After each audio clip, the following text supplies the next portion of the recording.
June 9న దేశవ్యాప్తంగా కార్మికులు చేస్తున్న సమ్మెలో సింగరేణి ఉద్యోగులు పాల్గొని విజయవంతం చేయాలని కార్మిక సంఘం నాయకులు అన్నారు. మంగళవారం భూపాలపల్లిలోని కొమరయ్య భవన్లో సింగరేణి కార్మిక సంఘం నాయకులు మీడియా సమావేశం నిర్వహించారు. ఈ కార్యక్రమంలో ఏఐటీయూసీ రాష్ట్ర కార్యదర్శి కొరిమి రాజ్ కుమార్, టీబీజీకేఎస్ అధ్యక్షుడు మిర్యాల రాజిరెడ్డి, సిఐటియు రాష్ట్ర అధ్యక్షుడు తుమ్మల రాజిరెడ్డి, ఐఎఫ్టియు నాయకులు కె విశ్వనాథ్, ఐఎన్టీయూసీ బ్రాంచ్ నాయకులు చక్రపాణి ముఖ్య అతిథులుగా పాల్గొన్నారు.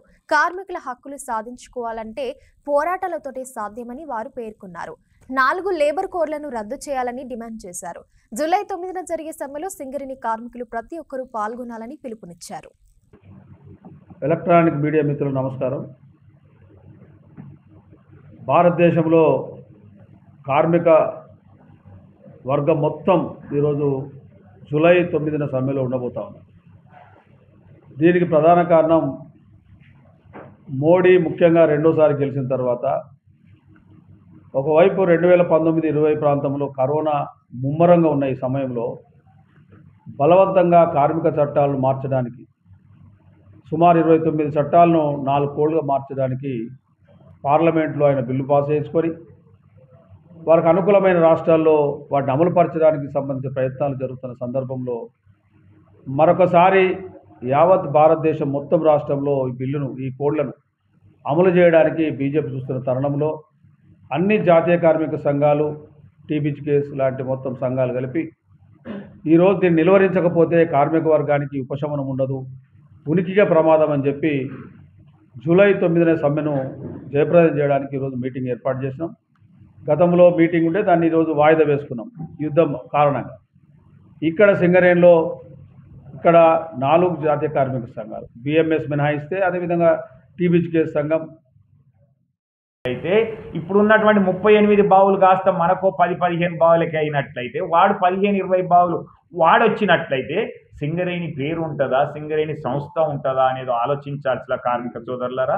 అందుకే అందరం కూడా జూలై 9న జరిగేటువంటి సమ్మెను విజయవంతం చేసి మన ఐక్యతను చాటి భారతదేశ ప్రభుత్వంకి ఏదైతే ఉన్నదో దానికి ఒక చెప్పపెట్టుగా ఉండేటట్టుగా మన నిర్ణయం ఉండాలి.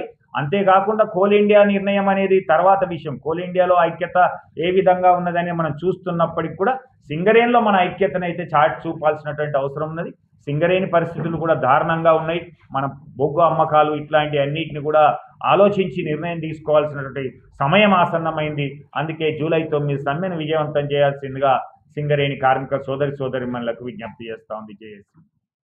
జూలై 9న సార్వత్రిక సమ్మెలో పాల్గొనడానికి ముందుకు వచ్చినటువంటి వివిధ ఏరియాల ముఖ్య నాయకులందరికీ ఐఎన్టీసీ తరఫున స్వాగతం తెలియజేస్తున్నా. ముఖ్యంగా ఒక కార్మికుడికి లేదా కంపెనీకి కార్మికులకు కష్టం వచ్చినప్పుడు మేమంతా ఒకటే అని నిరూపించుకోవడంలో ఈరోజు ఈ కార్యక్రమం మేము స్టార్ట్ చేసినాం. జూలై 9న జరిగేటువంటి సార్వత్రిక సమ్మెలో అన్ని వర్గాల కార్మికులు ఖచ్చితంగా సమ్మెలో పాల్గొనాలి. దాంట్లో ముఖ్యంగా మనం ఎక్కడ ఫెయిల్యూర్ అవుతున్నామంటే ముఖ్యంగా ఓసీలలోనే సమ్మెలో కార్మికులు పాల్గొనడానికి ముందుకు రావట్లేదు. ఏదో విధంగా ఓసీలు నడుపుతూ ఉన్నారు. సిన్సియర్గా సమ్మెలో పాల్గొనేది కేవలం అండర్గ్రౌండ్ కార్మికులే పాల్గొంటూ ఉన్నారు. వారికి ఒకరోజు మనం స్ట్రైక్ అనగానే వాళ్ళు ముందే ప్రిపేర్ అయి ఉంటారు. కానీ ఓసీలో అలాంటి పరిస్థితి లేదు. దయచేసి ఓసీ కార్మికులు కూడా ఆలోచించండి. అది కూడా మనకు ఒక హక్కు లాంటిదే. మనం ఇంతమంది ఇన్ని యూనియన్ నాయకులు అందరూ వచ్చి స్ట్రైక్లో పాల్గొనాలని పిలిపించినప్పుడు మీరు కూడా ముందుకు రావాలి. పాత్రికేయ మిత్రులకి, జేఏసీ కార్మిక సంఘ నాయకులకి, అట్లాగే భూపాలపల్లి కార్మిక వర్గానికి అందరికి కూడా జేఏసీ పక్షాన, సిఐటి పక్షాన ముందుగా నమస్కారం.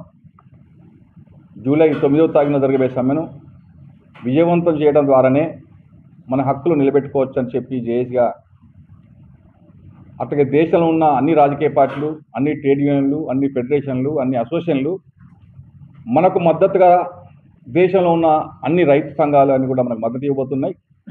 దీన్ని ఎయిర్ ఫ్లైట్ నడిపే దగ్గర నుంచి అమాలి కార్మికుల వరకు సమ్మెలో పాల్గొనబోతున్నారు. దాదాపు 40 నుంచి 50 కోట్ల మంది సమ్మె చేయబోతున్నారు. నరేంద్ర మోడీ ప్రభుత్వం తీసుకొచ్చిన కార్మిక చట్టాలు కనుక ఇప్పటికీ ఆమోదింపు చేసుకున్న పార్లమెంట్లో ఇప్పుడు అమలుకు సిద్ధం ఉన్నాయి.